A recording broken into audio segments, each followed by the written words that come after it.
Name's Max Horton. I'm going to be doing a presentation on resources and purpose of performance analysis. This is comparing two areas of the sporting continuum against each other. The two areas I'm going to be comparing are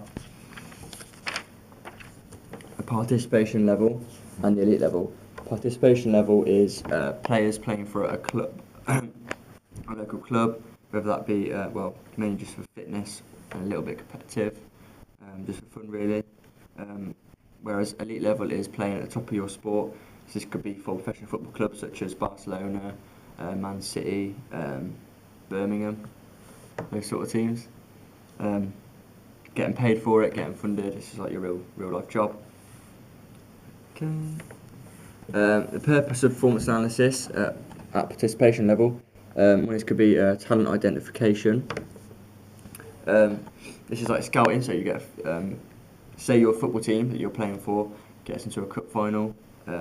This cup final will be played at a separate venue.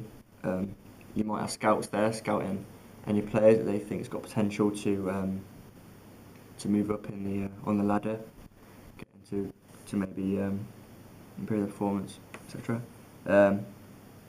It's also development of a player.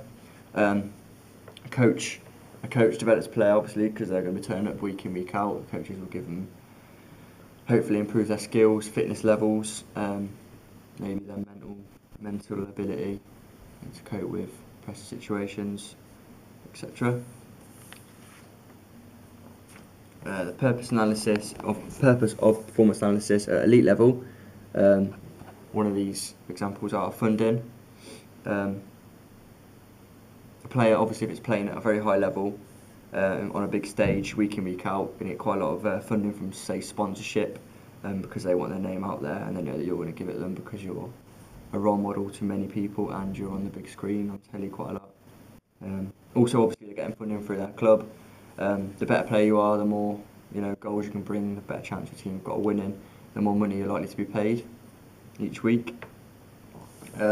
Selection as well.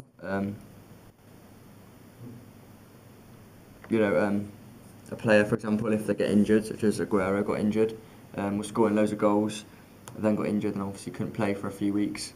And then once he come back from injury, then the club's got to decide whether they want to put him straight back in there again or they want to leave out their best player for a few more weeks because their players that they put in instead of him are still scoring lots of goals. They might want to run a test on him to see if he is fully fit, making sure that he doesn't come back and then just gets injured straight away. It's not going to cost too much money to them because they're such a big club, got a lot of money.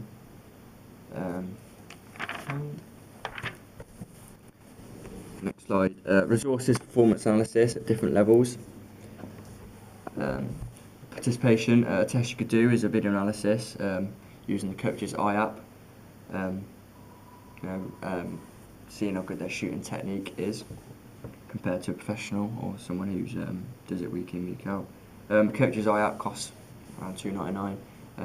If you've got a tablet, £100 plus if you haven't got a tablet, iPhone, smartphone, iPad, those sort of items.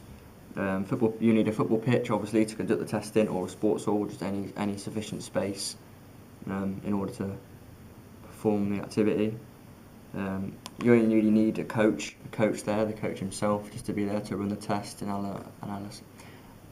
analyse the test through the Coach's Eye, give the player some pointers. It'll take around an hour, conduct the test fully, maybe less, maybe more, depending on how you get on. Compare this to an elite level. Elite level will be a bit more expensive. It's going to be a video capture of biomechanics using Dartfish. The Dartfish itself costs about £1,500 to get the software. Be conducted in a sports lab. Again, this might cost a bit of money to rent, more money to rent and things like that. At least you can have like sensors on the body, see them take a shot, and then from that you can analyse, what they look like as a skeleton, what they look like as just a muscular kind of skeleton, just to see exactly what they're doing, what angles they're looking at.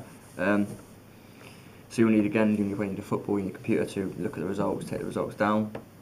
It's going to take quite a lot of time, probably about 2 hours maybe, to complete the test fully. Obviously you've got to interpret them, give the give the player feedback, show them all the results, look at all the statistics and everything. You'll need a technician with you who knows exactly how to use all the equipment. This could cost a bit more money.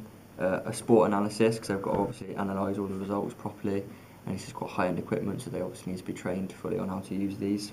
Hope you enjoy the presentation.